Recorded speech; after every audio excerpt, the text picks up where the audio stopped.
Bom dia. Estou fazendo este vídeo agora para a exortação da nossa igreja, a Igreja Batista Cristo Vivo de Jardim Atlântico. Ontem eu fiz uma exortação para os homens, agora estou fazendo toda a igreja. Sabemos, meus irmãos, que estamos em período de renovação de aliança e voto, renovação do viver com Cristo, renovação das nossas parcerias e da nossa fé. Fazer frutificar ou fazer crescer outra vez aquilo que estava dentro de nós, ou já acumulado, guardado por algum tempo. Temos anunciado a palavra assim, com vigor e que sai de dentro do nosso coração. Deus tem colocado algumas palavras e nós temos repassado com fidelidade, temos buscado repassar assim com fidelidade.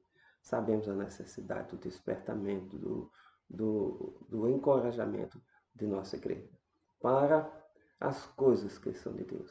Passamos quase que 2 anos dentro de nossas casas, somente olhando para nós e olhando muito pouco para Deus.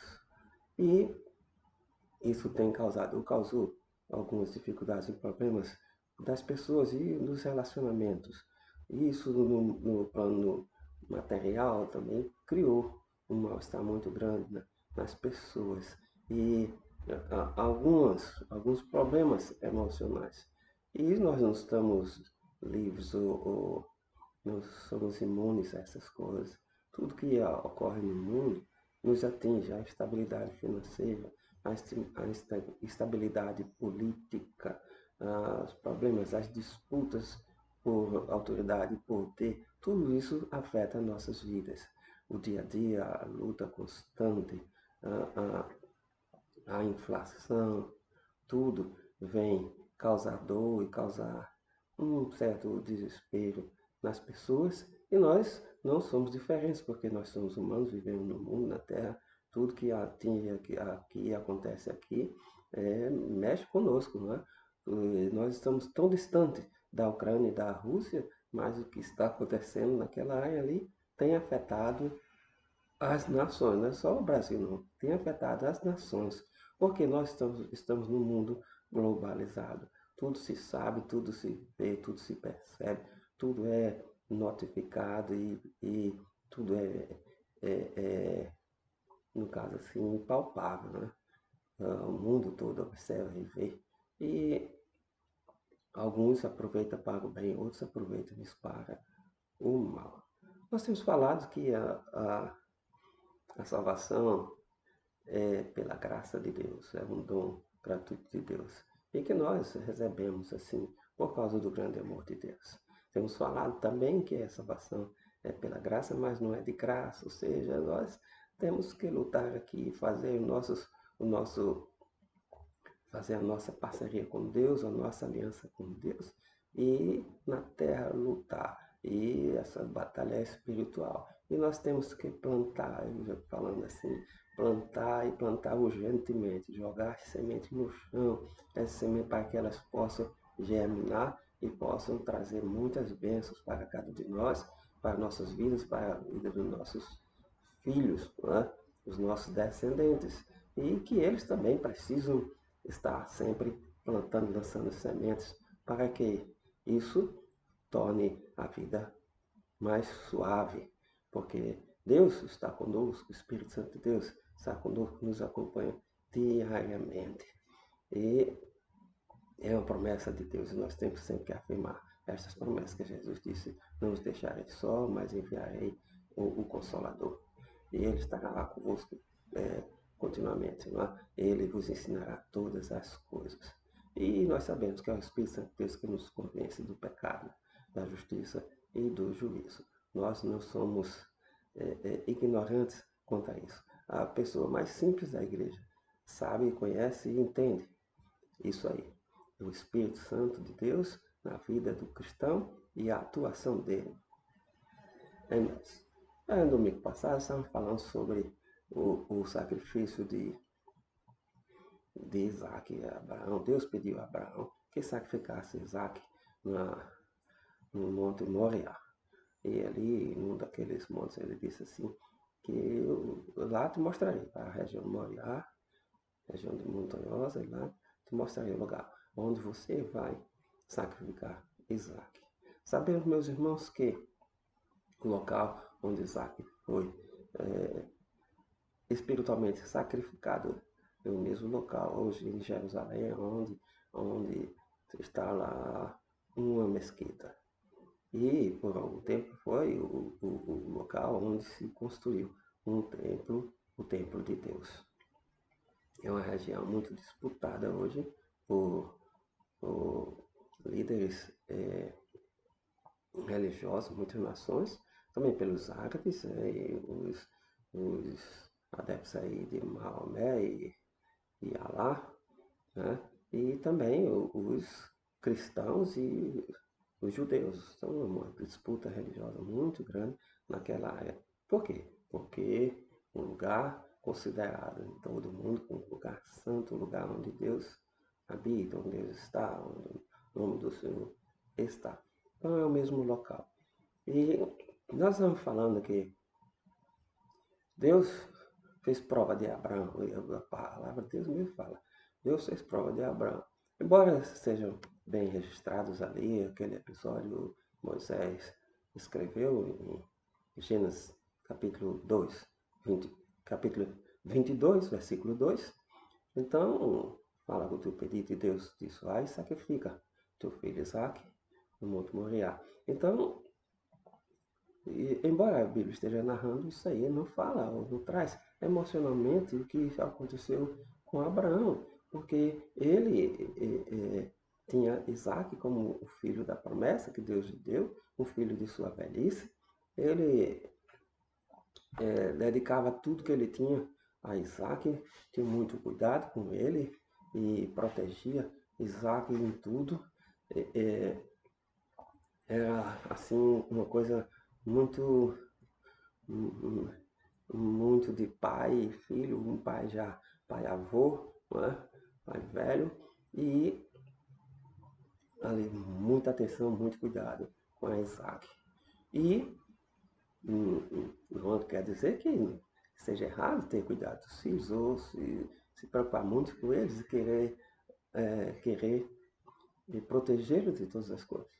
Mas como pai nós precisamos ensinar aos nossos filhos aqui no mundo que existem muitas dificuldades e problemas. Se eles não começarem a administrar e aprender a resolver problemas, aprender a resolver algumas situações e tomar decisões, então vai ser muito difícil quando eles crescerem, quando começarem a ser adultos, tiverem que se deparar com um mundo real, porque estiveram num mundo que não era real, sempre protegido. Eles precisam aprender a tomar decisões e as decisões acertadas.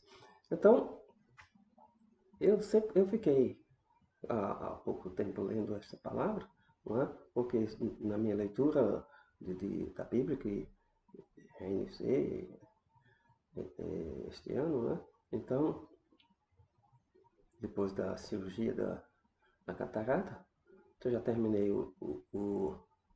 já terminei o Novo Testamento e estou lendo o Antigo, agora já em Levíticos, né? Então, eu já li Gênesis e Êxodo, né? Então, estou no terceiro livro e continuando, né? Isso aí até concluir a leitura da Bíblia toda, né? Como sempre fez isso, todo ano eu tenho que ler pelo menos uma vez as Escrituras. Estou firmemente neste passo. Então, quando eu li sobre Abraão e esse sacrifício, eu fiquei pensando assim, por que Deus veio fazer isso? Por que Deus pediu a Abraão para que sacrificasse o seu filho? E o que veio à minha mente, o que me trouxe à memória, aquilo que está dentro de mim, o Espírito Santo de Deus, é que havia alguma coisa interferindo no relacionamento de Abraão e Deus. Alguma coisa se intrometeu, estava ali entre os dois e Deus não quer isso. Deus não quer nada entre o seu relacionamento, entre eu e Deus, ou você e Deus. Deus não quer nada no meio. Tem que ser uma coisa exclusiva. Exclusiva. Alguém diz, propriedade exclusiva do Senhor. Sim, eu sou propriedade exclusiva do Senhor, que Ele me comprou com o sangue de seu Filho. Eu aceitei isso, o preço, pagamento, fui redimido dos meus pecados, fui justificado. E agora eu sou propriedade de Deus, propriedade exclusiva de Deus. E não pode haver nada no meio desse relacionamento que venha atrapalhar a nossa comunhão. Então, isso que estava acontecendo, Isaac estava no lugar errado. Isaac era a bênção de Deus para Abraão. Isaac era a continuidade da linhagem. Isaac era a continuidade da promessa de Deus de fazer de Abraão uma grande nação, pai de povos. E ele, como bênção de Deus, estava no lugar errado. Era necessário colocar Isaac no lugar certo outra vez. Então, o que aconteceu? Deus pediu que Isaac fosse sacrificado. Abraão relutou muito e passou a noite toda, que ele só teve uma noite até tomar a sua decisão. Não pense que ele ficou tranquilo, já vou fazer. Isso não foi muito fácil para Abraão. Seria fácil se Deus tivesse pedido a Ismael. Ismael, Abraão já tinha liberado ele. Ismael, Abraão já tinha mandado para longe, distante. Ismael, mais de uma vez, Abraão não se importou, disse a Sara, faça o que você quiser, está em suas mãos. Né? Então, se Deus fizesse, olha, sacrifique o seu filho Ismael, ele diria naquela mesma hora, vou fazer isso mesmo agora, porque eu te amo e meu amor por ti está acima de qualquer coisa e eu vou sacrificar assim. Então, seria uma coisa fácil. Mas Deus não pediu o que é fácil, Deus pediu o que é difícil. Deus pediu o filho Isaac, o filho, e a Bíblia diz que ele amava. Então, o filho do seu amor. Deus pediu para mim e para você o que é mais importante em nós. E Deus não quer de nós coisas simples, não. Ele quer realmente o seu sacrifício. Você tem que sacrificar no Monte Moriá.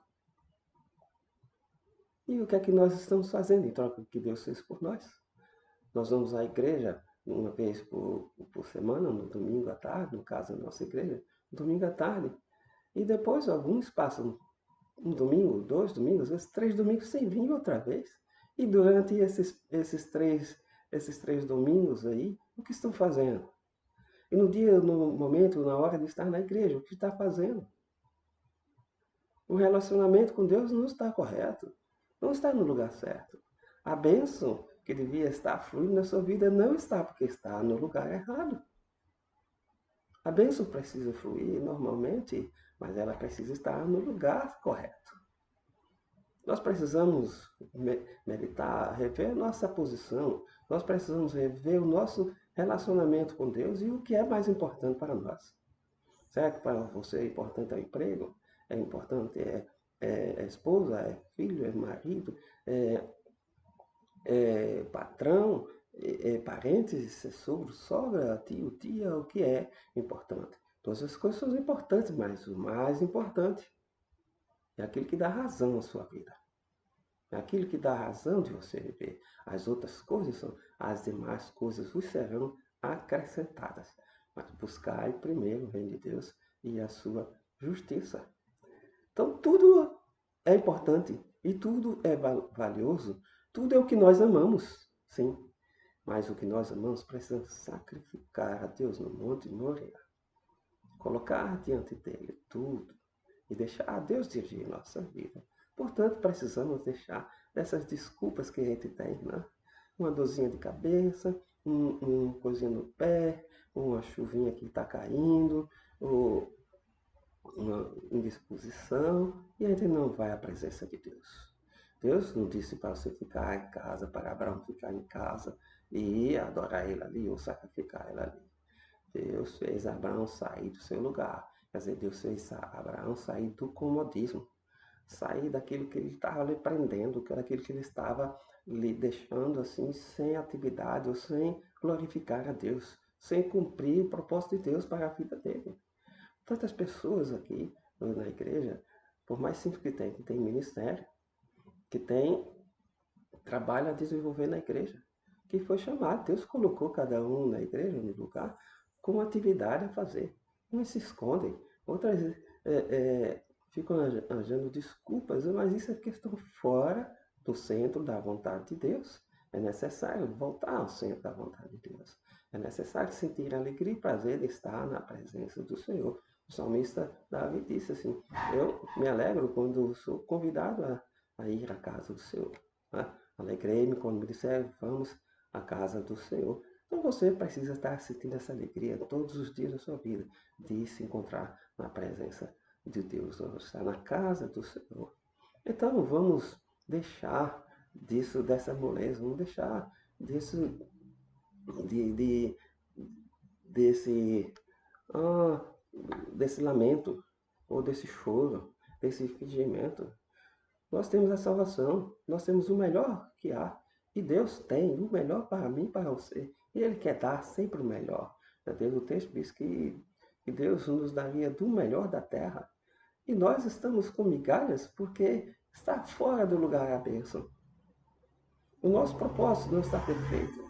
O nosso coração não está perfeito para Deus. Precisamos melhorar o nosso relacionamento com Deus. E quando melhorar o nosso relacionamento com Deus, a nossa prontidão em servi-lo, estar em casa e sentir prazer, nós vamos cantar melhor, nós vamos orar melhor, nós vamos ofertar melhor, vamos trazer o mantimento, vamos trazer os recursos para a casa de Deus. Também nós vamos ajudar as pessoas, nós vamos cuidar de órfãos, cuidar de enfermos, cuidar dos necessitados. Nós vamos agir socialmente e isso com muita alegria em nosso coração. Então vamos deixar de tolice, vamos deixar de ouvir vozes estranhas, vozes do inimigo, que ele não quer que você seja uma bênção na casa de Deus. Ele não quer que você seja referência, ele não quer que você seja visto ou notado como alguém assim importante, alguém maravilhoso, alguém que está empenhado em fazer com todo o coração a obra de Deus. Ele não quer isso, não. Ele quer ver você fracassado, quer ver você triste, ele quer ver você acabunhado, ele quer ver você se distanciando cada vez mais de Deus. Mas não é isso que Deus tem preparado para você, nem para mim, nem para a Igreja Cristo Vivo. Nós somos uma igreja que já temos esse nome. E esse nome que ninguém pode estar lembrado, se temos alguns fundadores da igreja ainda, não era o nome que nós queríamos, que estava sendo apontado para dar à igreja. Nós tínhamos esse nome como congregação.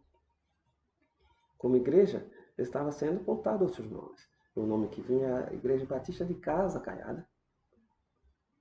Era o nome que oficial que queria dar, a denominação queria dar esse nome. Eu estava pensando em outro nome, passou o nome aqui agora e foi embora, mas é aquele que representa o acampamento de Deus. Depois eu lembro o nome disso. Né? Então,